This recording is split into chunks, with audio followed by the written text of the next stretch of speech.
I caught my fiance deleting doorbell footage the night before our engagement party. But that's not where this story starts. It starts months earlier with a coworker who decided I didn't look disabled enough. I have chronic pain. The way I explain it to people who don't get it is this. On a scale of 1 to 10, most people hover around a 2 or 3 from day to day. People like me live at a 6. Imagine stepping on a Lego or hitting your funny bone, that sharp, blinding 8 that lasts a second. For me, that's a pulled muscle that never stops twinging. Some days I'm higher, rare blessed days I dip to a 4. I don't look like I'm in pain because I move. I have to. I own canes, but I only use them on days when I'm at a 7 or above. That's the backstory. Now for the setup, I work 2 jobs. My full-time is corporate, but I also have a part-time gig as an assistant coordinator at a place closer to my home. I love it. My boss, Amy, is amazing. My colleague Casey and I both report to Amy as assistant coordinators. Casey has wanted a promotion for as long as I've known her. She's hungry for it, and everyone knows.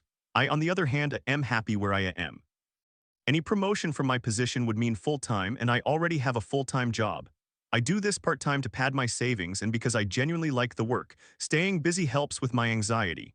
So when Casey started making comments about how I didn't seem to care about moving up, I shrugged it off. We were friendly enough. Then my disability became a weapon. I had all my paperwork filed with HR the day I started. Physical disability, chronic pain, handicap placard on my car, the whole deal. I'm black, I'm in Texas, and I've learned to cover my bases.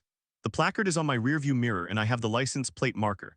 I only use disabled parking on bad days, but I use it when I need it. One Sunday I woke up at a solid 7. I grabbed my cane, drove to work, and parked in the handicap spot. That day was rough but manageable. I did my shift, chatted with Amy, left on time. The next morning, Casey didn't look at me. She was glued to her phone, whispering with another coworker. I ignored it. Then Amy called me into her office. "Did you have an incident at the store yesterday?" she asked. "No, why?" Amy hesitated. "Casey came to me this morning. She said she has video of you. She said you're faking your disability, that you walked perfectly fine when you left the store. She said she recorded you from her car in the parking lot." I felt my stomach drop. "She recorded me without my consent. She says it was public property. She showed me the clip. You're walking to your car, cane tucked under your arm, no limp. She thinks that proves you don't need the handicap placard." I wanted to scream. Instead, I took a breath. I had a bad day that morning. I used the cane when I got out of my car. By the time I left, my pain meds had kicked in. The cane was in my hand because I still needed it, but I wasn't leaning on it as hard. That's how chronic pain works. It fluctuates. Amy looked uncomfortable. "I know, I believe you, but Casey filed a formal complaint. She sent the video to HR. She's saying you're committing fraud with the placard and that you're setting a bad example by parking in handicapped spots when you don't need them." I didn't cry. I couldn't. I just nodded and said I'd provide my medical documentation. That should have been the end of it. HR cleared me. My doctor wrote a letter. Amy told me Casey was told to drop it. But Casey didn't drop it. She started filming me every time she saw me outside work. She'd park near my car, phone angled out her window. She followed me to the grocery store, to the pharmacy, to my full-time job's parking lot. I caught her once. She pretended to be on a call, but her phone was pointed at me. I reported it to Amy. Amy said she'd talk to Casey again. I contacted the police. They said it was a civil matter, not criminal. She's just taking pictures in public, nothing illegal. I started to feel crazy. Was I overreacting? Maybe I was being too sensitive, but then Casey took it further. She emailed my full-time employer. She attached a compilation video of me walking normally in parking lots, shopping without a cane, with a caption, "This employee falsely uses a handicap placard and is committing fraud. I have proof. You should know who you're employing." My full-time boss called me into a meeting. I had to explain everything: the chronic pain, the fluctuating symptoms, the coworker who was stalking me. My boss was sympathetic, but she warned me that if the video went public, it could become a PR issue. I hired a lawyer. The lawyer sent a cease and desist to Casey. Casey responded by posting the video on a local Facebook group with a caption about fake disabled people stealing parking spots from veterans. That's when the comments started. People calling me a fraud, people saying I should be arrested. One commenter recognized my car and said they'd report me to the DMV. I was terrified. I stopped leaving my house for anything but work. I parked in regular spots even on bad days. I stopped using my cane altogether, which made my pain worse. Was drowning. Then the police showed up at my door. Someone had filed a complaint about my handicap placard. The officer was polite but skeptical. He asked to see my placard, my registration, my disability documentation. I showed him everything. He said, "Ma'am, this all looks legit, but you might want to avoid using it for a while until this blows over." Until this blows over, as if I had a choice. I felt like I was losing my mind. I reached out to a disability advocacy group. They connected me with a lawyer who specialized in workplace discrimination. For the first time, someone told me, "You are not overreacting. This is harassment. This is ableism. And it's illegal." We filed a complaint with the IEOC. We filed a police report for stalking. The police still said it was a civil matter, but at least there was a paper trail. And Casey, she was still working in the same office. Amy had tried to move her to a different location, but Casey fought it, said she was being punished for exposing fraud. Management caved. They kept her in place but told her to stop any investigative activity. Casey laughed at me in the break room one day. She said, you know, if you just admitted you're not disabled, this would all go away. I didn't scream, I didn't cry, I just looked at her and said, you have no idea what you've done to me. She shrugged. I'm just looking out for real disabled people. That was the last time I spoke to her. 2 weeks later, my lawyer sent a letter to the company threatening a lawsuit for disability harassment and a hostile work environment. The company finally suspended Casey pending investigation. I thought that was the end, but I still wake up at night replaying that video, wondering if anyone saw it, if anyone believes her version of me. I still park in regular spots. I still hide my cane in the car until I'm sure no one is watching. That was the state of things when my fiance, Mark, asked me to marry him. He'd been my rock through the whole thing. He'd held me when I cried, driven me to doctor's appointments, told me I wasn't crazy. I said yes. Our engagement party was scheduled for a Saturday night at his parents' house. The Friday before, I arrived early to help set up. Mark was in the kitchen. I saw him on his phone, scrolling through the Ring app. Thought nothing of it, then I saw him delete a clip. He looked up, saw me watching, and froze. What was that? I asked. Nothing, just a glitch, false alarm, but his hand was shaking, and I knew in that moment that something was very, very wrong. I didn't scream, I didn't accuse, I just said, Mark, show me the deleted footage. He didn't answer, and that's when everything changed. I didn't scream, I didn't accuse, I just said, Mark, show me the deleted footage. He didn't answer. He just stood there, phone in hand, staring at me like I'd caught him with a body. The kitchen timer was ticking. His mom had put a casserole in the oven. The whole house smelled like garlic and betrayal. Mark. Please? He handed me the phone. The Ring app was still open, and there it was, a thumbnail of a dark car pulling into our driveway at 2:47 a.m. I tapped it. The clip showed a sedan I recognized immediately. Casey's car. She'd driven past our house, slowed down, then reversed and parked across the street for a full minute before driving off. The timestamp was from 2 nights ago. How long has this been happening? My voice came out flat. Mark rubbed his face. Since she got suspended. She's been circling the neighborhood. I didn't want to tell you because you were already on edge. I thought if I deleted the clips, you wouldn't see them and get more scared. I was trying to protect you. By hiding evidence of stalking, he didn't have an answer. We stood there in his parents' kitchen, the casserole beeping, and I realized I had 2 choices. Let the engagement party happen like nothing was wrong, or call it off and deal with the fallout. I chose the party. His mom had already decorated the backyard. My dress was hanging in the guest room. The party went fine. Everyone smiled. Mark put the ring on my finger, and I pretended the footage didn't exist. But later that night, I called my lawyer and asked if Casey's car circling our house counted as stalking. She said yes. We added it to the police report. Mark apologized, promised he'd never hide anything again. That was the start of the healing. But it also made me realize how easily people around you can become enemies, your coworker, your fiance's secrets, even your own family. You think you know someone, and then they marry into your bloodline and everything shifts. That's my story, and it starts with a proposal I never saw coming. I'm 27, my fiancé is George, my brother is David, and my sister-in-law is Ella. The names don't matter as much as the knot they tied around my life. 4 years ago, George dated Ella. They were together for 6 months. Ella wanted marriage and kids, but George wasn't ready. He had problems back then, partying, drugs, unreliable. The breakup was ugly. Ella couldn't make him settle down, so she moved on fast. Real fast. Within a year, she met my brother David, and they got married 6 or 7 months into their relationship. So Ella went from George's girlfriend to my brother's wife in about 14 months. Nobody blinked. I met George 2 years ago. At the time, I didn't know he was Ella's ex. He and I started talking at a mutual friend's barbecue. He was different from the guy Ella described. He'd quit drinking, stopped drugs, started therapy. He told me later that when he felt something real for me, he decided to change his life. He wanted to be the person I deserved. I've been with him through every step of that healing journey, and I've never been prouder of anyone. When Ella found out George and I were serious, she lost it. She didn't just cry or make passive-aggressive comments. She went to war. She told everyone George was grooming me. I was 25 when we got together. He was 36. That's not grooming. She said he was abusing me, trying to turn me into an addict like he used to be. She said I was only dating him to hurt her, which wasn't true. I didn't even know they'd dated. She called me a slut, a homewrecker, a gold digger. She made up stories about George threatening her. She isolated me from my own family. My parents believed her at first. They'd known Ella as their daughter-in-law for 2 years, and she'd played the sweet wife role perfectly.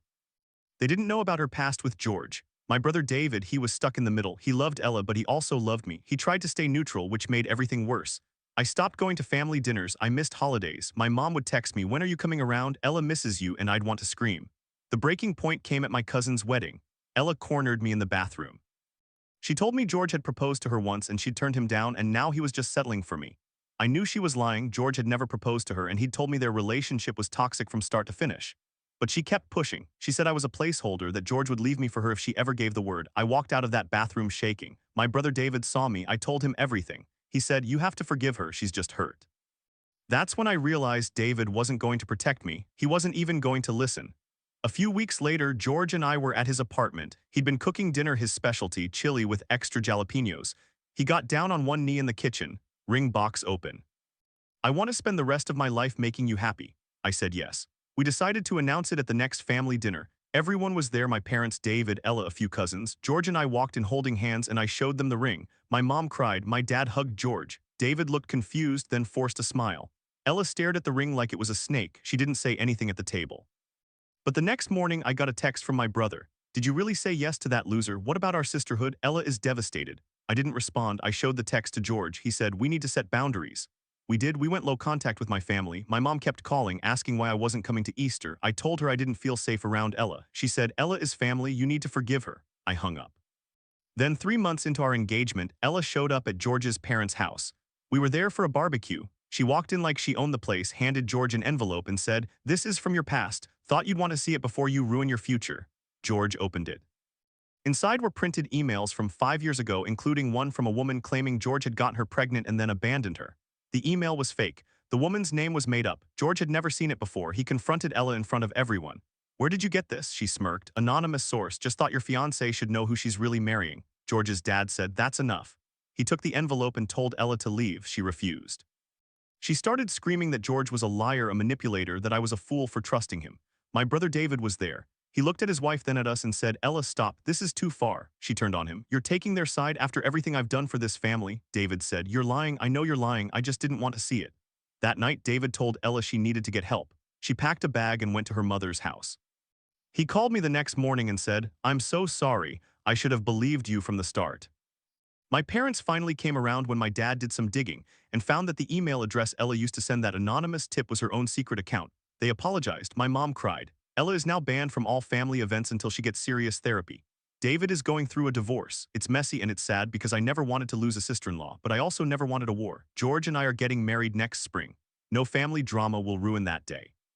So no, I don't think I'm the asshole. I think I'm just someone who finally stopped letting someone else rewrite my story. But not every enemy wears a ring. Sometimes they sit in the cubicle next to you. I work 2 jobs. Day job is full-time in an office. Night job is part-time at a small nonprofit, assistant coordinator to a woman named Amy. I love Amy. She's patient, fair, doesn't micromanage. And I love my team except for one person, Casey. Casey is also an assistant coordinator. Same position as me, but Casey wants the promotion to full-time coordinator. Bad, talks about it every Monday meeting. I've been open since day one. I don't want the promotion. My full-time job covers my bills, my insurance, my retirement. I do this part-time gig because it keeps my brain busy and helps with my anxiety. I like the work, I like the people. But Casey sees me as competition, always has. Here's the thing I don't talk about at work. I have chronic pain, not the kind that shows up on an x-ray. The kind that lives in my nerves and my joints, constant, like a dull throb that never stops.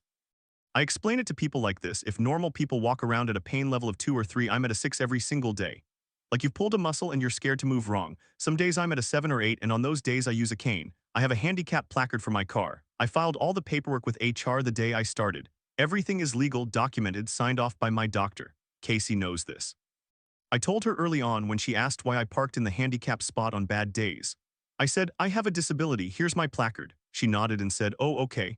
I thought that was the end of it. It was. Last January I had a really bad week, pain level 8. I used my cane Wednesday, Thursday, Friday, drove with my placard.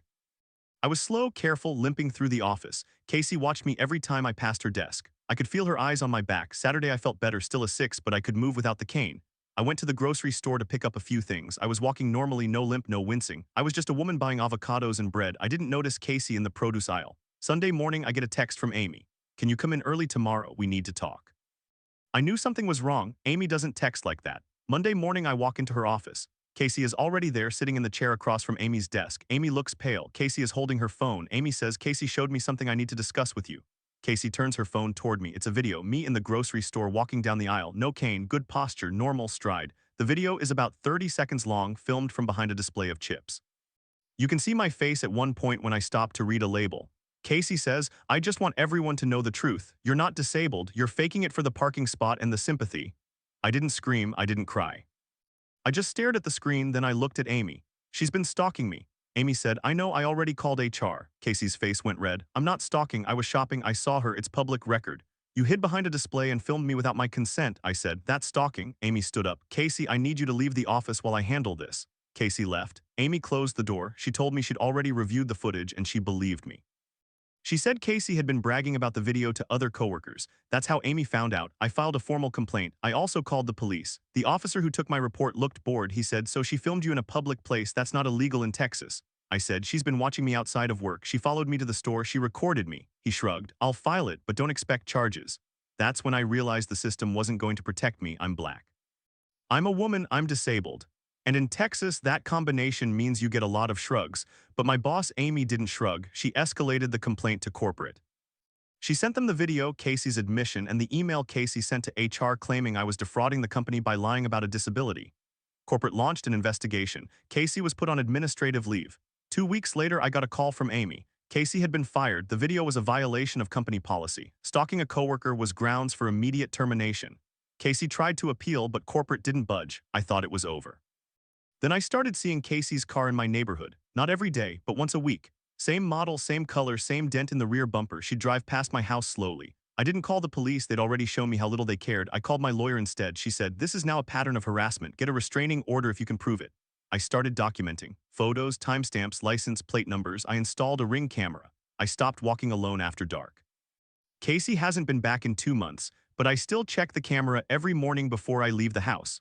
Some enemies don't wear rings, they just hold a phone and a grudge. That was 6 months ago. I thought the worst was over. I had the Ring camera, the lawyer, the documentation. But Casey didn't just disappear, she got smarter. One Tuesday night, I got home from my night job at the nonprofit. It was almost 11. I checked the camera feed before I unlocked the door. Nothing, just my empty driveway, the neighbor's cat, the usual streetlight flicker. I went inside, locked up, and fell asleep. The next morning, I found a note tucked under my windshield wiper, handwritten block letters. You can't hide forever. I know what you are. My hands shook. I took a photo of the note, texted my lawyer, then called the non-emergency police line. The dispatcher said, Ma'am, we can't do anything about a note. If she threatens you directly, call 911. I said, she's been driving past my house for weeks. She recorded me in a grocery store. She lost her job because of me. This is harassment. The dispatcher sighed. File a report online. We'll assign a case number. I hung up and filed the report. Case number 2026 TX88 Fertwo. I still remember it. That Friday, I was at the nonprofit. Amy and I were going over the monthly budget. My phone buzzed. Unknown number. I ignored it. Then another buzz, then another. 10 texts in 2 minutes, all from different numbers, all the same message. I see you behind the desk, smiling like you're innocent. My blood went cold. I looked up at the ceiling. The nonprofit's office is a converted storefront with big windows. Anyone could be across the street with a camera. I told Amy I felt sick and went home early. I called my lawyer again. She said, this is escalating. You need a protective order, but you have to show a pattern of threats. Do you have any direct threats of violence? I read her the text. She said, those are threatening, but they're not explicit. We need more. So I started wearing a body camera everywhere, work, grocery store, gas station, my own backyard. I told my full-time job what was happening. My boss there, a man named Paul, was horrified. He said, if you need to take leave, take it. We'll hold your position. I didn't want to run. I wanted my life back. A week later, I was walking into my apartment building. There was a package on my doorstep. No return address. Inside was a printed screenshot of my Facebook profile, but I hadn't posted on Facebook in years. The screenshot showed my old bio, my hometown, my high school. Below it, written in red marker, I know where you grew up. I know your mother's name. I called 911 that time. An officer came, looked at the package and said, could be anyone. You got any enemies? I said, yes, Casey, former coworker. I filed a report last month.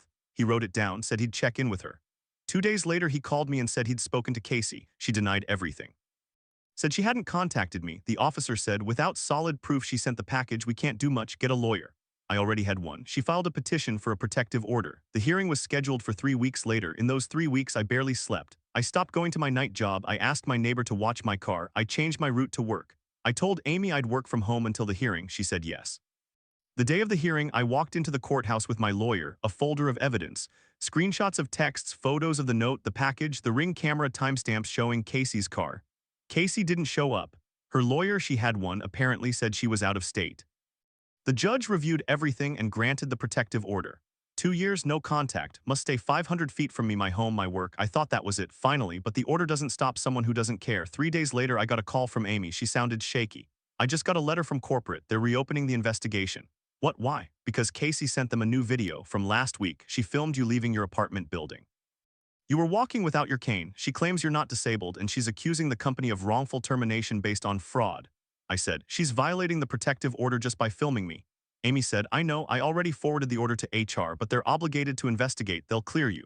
They did, but the damage was done. Casey had managed to make me look paranoid. Some coworkers started whispering, did I really need the handicap spot? Was I exaggerating my pain? I heard it through the grapevine. I couldn't take it. I quit the nonprofit. Amy cried when I told her. She said, you shouldn't have to leave because of her. I said, I'm not leaving because of her. I'm leaving because I'm tired.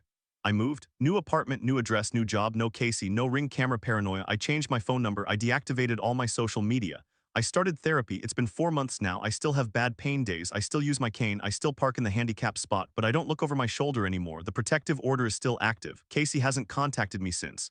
Maybe she found a new target. Maybe she got help. I don't know. And honestly, I don't care. I just want my life. Some enemies don't wear rings, some hold a grudge in a phone, but in the end, I'm still here, and she's just a memory. That story taught me something. Not everybody who smiles at you in the break room is a friend. And not every fight is worth fighting forever, but you have to fight the ones that matter. I never thought I'd have to defend my own engagement from someone who was already married to my brother, but here we are. My name's not important, but let me lay out the players. I'm 2'7", my fiance George is 3'8", my older brother David is 3'3", and his wife, my sister-in-law Ella, is 3'4". Yeah, it's a mess, let me rewind. 4 years ago, George briefly dated Ella. They were together maybe 6 months. Ella wanted marriage and kids yesterday. George was in a bad place back then, partying, doing drugs, not exactly the settle-down type. He broke it off. It wasn't pretty. Ella didn't take rejection well. But then within 6 to 7 months after the breakup, she met my brother David. They got married crazy fast, like from first date to wedding in less than a year. I remember thinking, wow, she moves fast. I had no idea at the time that Ella and George had ever been a thing. Fast forward 2 years. I met George at a mutual friend's barbecue. He was clean, sober, going to therapy, completely turned his life around. I didn't know about his past with Ella. We just clicked. He told me early on about his history with addiction and his exes, but he didn't name names. I didn't push. We started dating. It was serious from the start. He said I made him want to be a better man. I believed him. About 3 months in, Ella found out. She came to my parents' house for Sunday dinner, saw a picture of George and me on my phone, and her face went white. Then red. Then she started crying. My mom thought something was wrong. Ella just pointed at me and said, she's dating my ex, the one who destroyed me. I was stunned. I didn't even know they dated. I looked at my brother David, who was sitting there with this blank expression. He said, yeah, I knew. I didn't think it mattered. It mattered to Ella. From that day, everything changed. She started a campaign against me. First, it was whispers at family gatherings. Did you know she's dating a drug addict? Then it was lies. She told my aunt that George was grooming me. I was 25, he was 36. That's not grooming. That's a 10-year age gap between consenting adults. She told my mom that George was abusive, that he was trying to get me hooked on drugs. She even claimed he'd hit her when they dated, which I later found out was a complete fabrication. Her own friends told me she made it up. I tried to stay calm. I talked to David. I said, your wife is spreading lies about me and my fiance. Can you talk to her? David shrugged. He said, she's just jealous. She wanted George to settle with her and he didn't. Now he's settling with you. Give her time. I gave her time. It got worse. She started posting passive-aggressive things on social media, not tagging me but clearly about me. Some people just love to steal other women's leftovers. Age gap relationships are always red flags. I hope my brother-in-law wakes up before it's too late. I blocked her. She made fake accounts. I blocked those too. My brother started getting defensive. She's just hurting. You need to understand her pain. Understand her pain? She was married to my brother. She had a whole life with him. Why did she care that George was happy with me? Then came the proposal. George and I had been together for a year and a half. He planned a quiet dinner at our favorite Italian place. He got down on one knee. I said yes. It was perfect. We posted a picture on Instagram the next day. Ella saw it. She called my brother screaming. Then she called my mom. Then she showed up at my parents' house unannounced, crying so hard she could barely speak. She told my parents that George had only proposed to me to hurt her, that it was all some twisted revenge plot. She said, he never proposed to me. He said he never wanted marriage. And now he's proposing to her.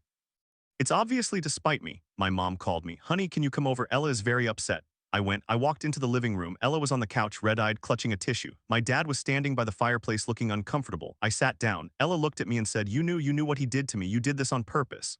I said, Ella, I didn't know you two even dated until 3 months into my relationship, and George didn't propose to hurt you. He proposed because he loves me. She stood up. You stole my life, you stole the man who was supposed to be my husband, and now you're flaunting it in my face. You're a narcissist, you're a homewrecker. I kept my voice steady. Ella, you're married to my brother. You chose David, you moved on. Why can't you let George move on too? She didn't answer. She just grabbed her purse and left. That night my phone blew up. My brother called. You need to apologize to Ella. She's devastated. I said, David, she accused me of stealing her life. I didn't do anything wrong. He said, you could have picked any guy in the world. Why did you have to pick her ex? I hung up. Then George called. He'd heard from a mutual friend what happened. He was furious. Not at me, at Ella. He said, I'm going to call David. This has to stop.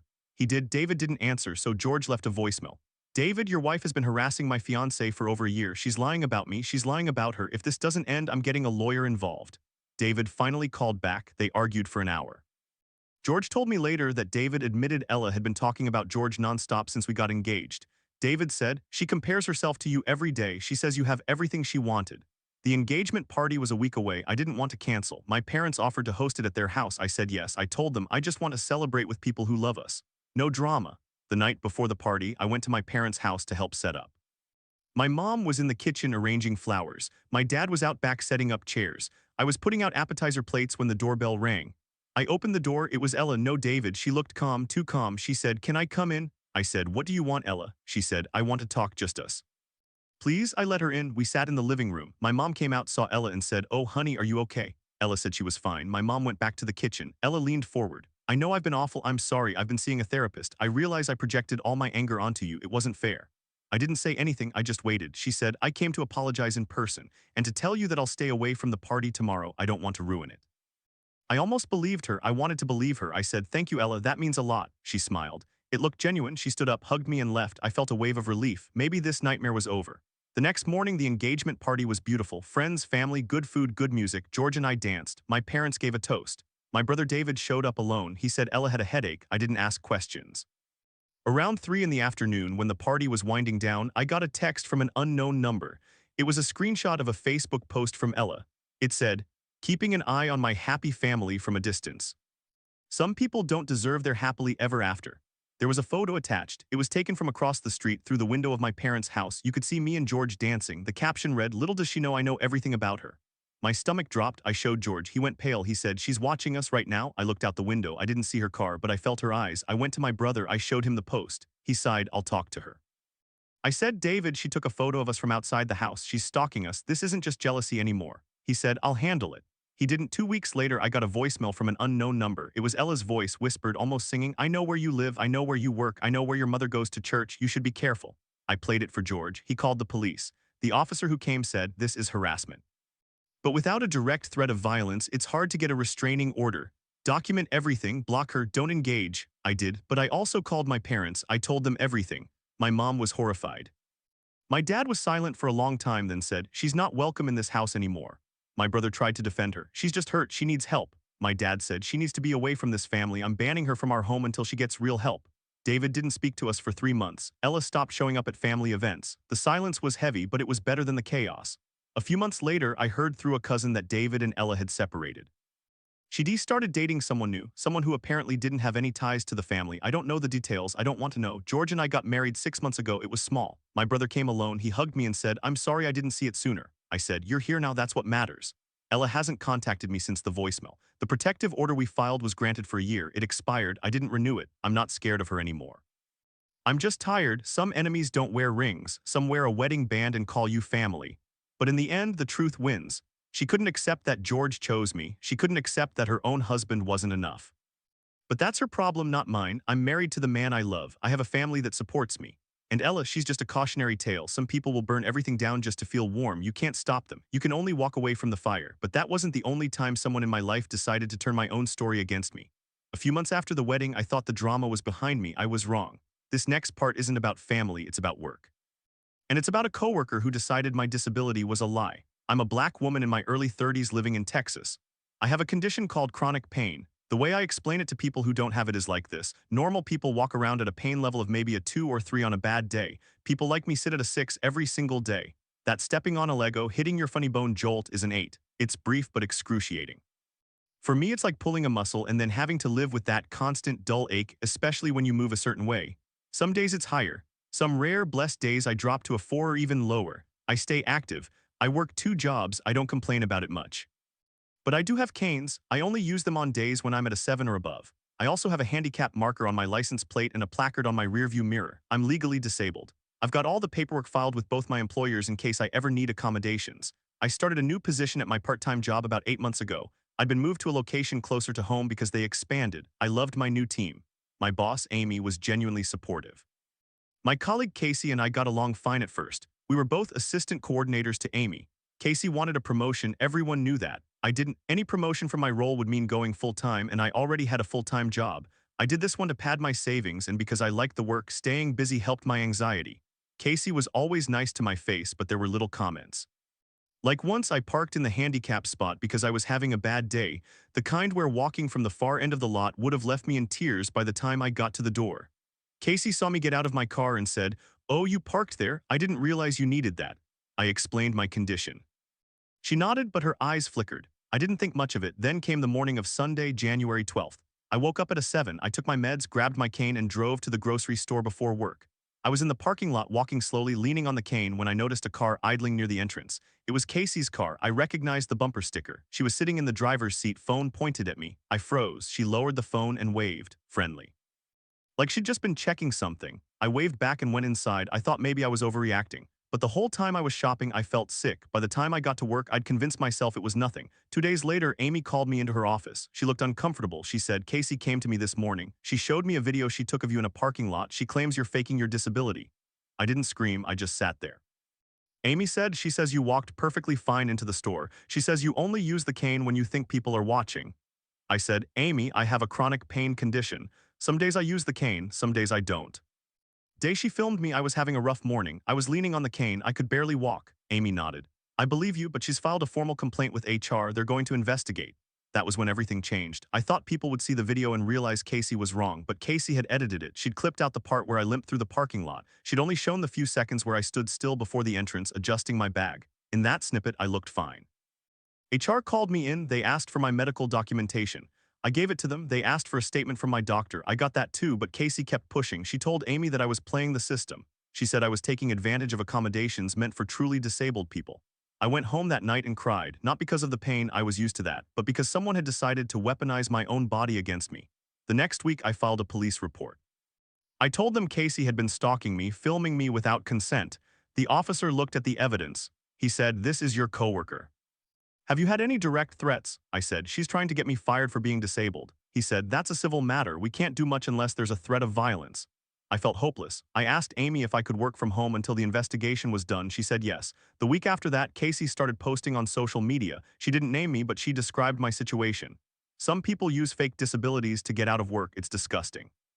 The comments were full of people agreeing. I know because a friend sent me screenshots. That's when I hired a lawyer. We sent a cease and desist to Casey and to the company. 2 weeks later, HR ruled in my favor. They said Casey's complaint was unfounded. They also said she had violated the company's harassment policy by filming me. She was put on probation, but she didn't stop. She started leaving notes on my desk. One said, "I'm watching."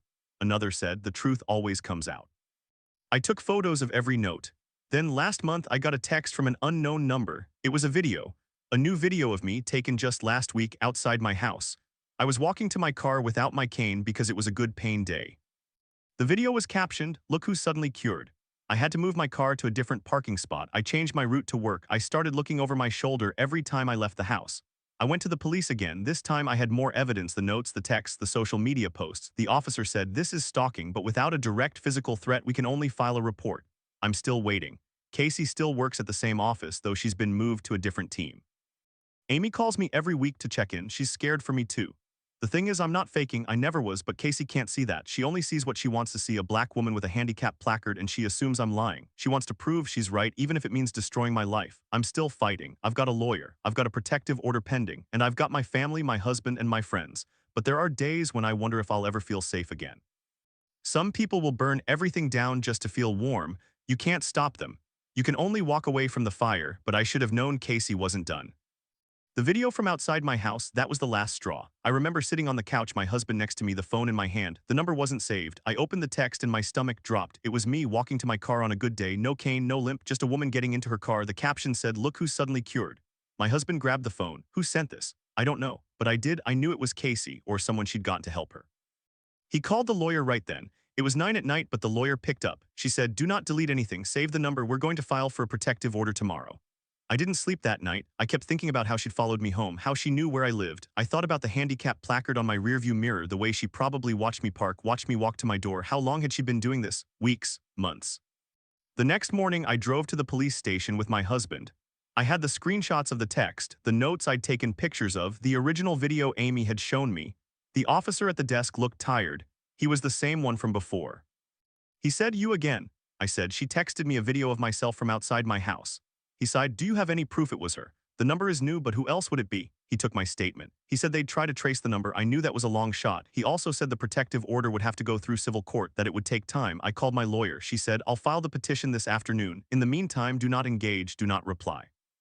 If you see her anywhere near you, call 911. I started checking my mirrors every time I drove. I stopped going to the grocery store alone. My husband would drive me to work and pick me up, even though it added 40 minutes to his commute. I hated that. I hated feeling like a prisoner in my own life. Amy called me every few days. She told me Casey had been moved to a different team, but she was still in the building. She said HR was considering termination, but they were dragging their feet because Casey had been there 5 years and had no prior record. I said, she stalked me. She filmed me outside my home. What more do they need? Amy was quiet. Then she said, I don't know. But I'm pushing. The protective order hearing was set for 2 weeks later. I had to show up in court, face Casey. I was terrified. I kept thinking about what she might say. Maybe she'd twist it again. Maybe she'd say I was the one harassing her. She'd already proven she was willing to lie. The day of the hearing, I wore a simple blouse and slacks. I wanted to look professional, credible. My husband sat next to me. My lawyer was there. Casey showed up with a lawyer of her own, a man in a suit who looked like he hadn't smiled in years. The judge listened to both sides. My lawyer presented the evidence, the video from the grocery store, the notes, the text message. Casey's lawyer argued that there was no direct proof Casey had sent the text. He said the notes couldn't be definitively linked to her. He said I was being paranoid, that my disability claim had already been cleared, and that I was trying to ruin her career. I watched Casey's face. She looked calm, too calm. She had this little smile, like she knew something I didn't. Then the judge said, I'm granting a temporary protective order. The respondent is to have no contact with the petitioner. No following, no filming, no communication. This order will be in effect for 1 year. If there is any violation, report it immediately to law enforcement. I almost cried. It wasn't a permanent solution, but it was something. Casey's face finally cracked. She looked at me with pure hatred. I looked away. The next week, HR called me. They said they had completed their investigation and had decided to terminate Casey's employment. The stalking and harassment, combined with the false complaint in the video taken outside my home, constituted a pattern of behavior that violated company policy. I felt a weight lift off my shoulders, but I also felt tired, so tired. My husband took me out to dinner that night. He held my hand across the table and said, it's over. I wanted to believe him, I really did, but that was the end of that chapter. But there's another story that still haunts me, one that involves family and a proposal nobody saw coming. My name is not important, but you can call me Sarah. I'm 27, engaged to the love of my life, George, who's 38. We've been together 2 years and we're planning our wedding for next spring. But there's a shadow hanging over our family, and her name is Ella. Ella is my older brother David's wife. She's also George's ex-girlfriend. I know it sounds like a soap opera, but let me lay it out for you. 4 years ago, George and Ella dated for about 6 months. George was in a bad place back then, drinking, partying, doing drugs. He wasn't the kind of guy you'd want to settle down with. Ella wanted marriage and kids immediately. George didn't feel the same way. Well, they broke up and it was messy. She was angry, hurt, and convinced he'd never change. Less than a year later, she met my brother David. They moved fast, engaged within a few months, married 6 or 7 months after that. So within about a year and a half of breaking up with George, Ella was married to my brother. I didn't know any of this back then. I was just happy my brother had found someone. Then 2 years ago, I met George at a mutual friend's barbecue. We hit it off immediately. He was honest with me from the start, told me he'd had a rough past, that he was trying to turn his life around. And he really was. He quit drinking cold turkey that week. He started going to therapy. He stopped hanging out with the old crowd. He wanted to be a better person, and he told me I was part of the reason he wanted to change. I was 25, he was 36. That age gap might raise eyebrows, but we were both adults. He never pressured me, never manipulated me. He just showed up every day and worked on himself. I was with him through the whole journey, the hard nights, the cravings, the therapy sessions where he had to face his demons, and I'm so proud of him. He's been sober for 2 years now. He's kind, steady, and he treats me like I'm the most important person in the world. But when Ella found out I was dating George, she lost her mind. It happened at a family dinner. David and Ella came over to my parents' house. I mentioned I had a new boyfriend named George. Ella's face went white. She said, George who? I told her his full name. She stood up and said, you're dating my ex, the one who abandoned me. I was stunned. I had no idea they'd even known each other. My brother David looked confused too. Ella started crying, saying George was a drug addict, a liar, that he'd probably just use me and leave. I tried to explain that he'd changed, but she wouldn't listen. She stormed out of the house and David followed her. After that, things got worse. Ella started spreading lies about me and George. She told my parents that George was grooming me because of the age gap. She told our extended family that George was abusing me, that he was trying to make me an addict like him. She said he was only with me to get back at her. None of it was true, but the rumors spread fast. My brother David was stuck in the middle. He loved his wife, but he also loved me. He tried to calm Ella down, but she wouldn't stop. She started posting on social media vague but targeted posts about people who steal family members and enablers who protect predators. She never named me directly, but everyone knew who she meant. I tried to talk to her. I called her one afternoon, my hands shaking. Ella, I don't want any trouble. I just want to be happy with George. Can we please talk? She laughed. Happy? You think he'll make you happy? He made my life a living hell and now you're just going to waltz in and pretend everything's fine. I said, he's not the same person you dated. She said, people don't change, you'll see. I hung up feeling sick. My parents were supportive, but they also didn't want to cause a rift in the family. My mom kept saying, give her time, honey, she'll come around. But she didn't come around, she just got worse. A few months later, George proposed to me. It was beautiful. He took me to the beach where we had our first date, got down on one knee and asked me to marry him. I said yes, crying and laughing at the same time. We told our families the next weekend. Ella didn't say a word at first, but then she took me aside at the dinner table. Her voice was ice cold. You think you've won, don't you? You think you've taken everything from me, George, the family, the attention. I said, I'm not trying to take anything, I love him. She said, you'll regret this. A week later, my brother David called me. He said Ella had told him she wanted a divorce if I stayed with George. She said she couldn't be in a family that supported someone like me. David was in tears. He didn't want to lose his wife, but he also didn't want to lose his sister. I said, David, she's the one making this choose. I'm not asking you to pick sides. He said, I know, but she is. That's when my parents stepped in. They called a family meeting at their house. Ella came with David, looking like she'd rather be anywhere else. My dad said, Ella, we love you. You're part of this family, but you cannot keep spreading lies about Sarah and George. This has to stop. Ella stood up. So you're choosing her over me? She's the one who stole from me. She's the one who ruined my marriage. My mom said, you're ruining your own marriage by holding on to this anger. Ella looked at David. Say something. David just shook his head. I can't. She left. That night, David texted me, I'm sorry, she's not coming back. I'm filing for divorce. He did. It was hard. He loved her, but he couldn't live with the constant drama. Ella moved out. She stopped coming to family events. A few weeks later, I got a message from a blocked number. It was a photo of George and me at the beach the day we got engaged. The caption said, enjoy it while it lasts. I'll make sure everyone knows what kind of people you are. I showed George. He said, that's her. We need to get a restraining order. We did. The court granted it based on the harassment and the social media posts. She wasn't allowed to contact us for a year, but the damage was done. My brother David is still heartbroken. My parents feel guilty. And I can never fully enjoy my engagement knowing that someone out there is waiting for me to fail. That's the thing about bitterness. It eats you alive and it doesn't care who gets burned in the process.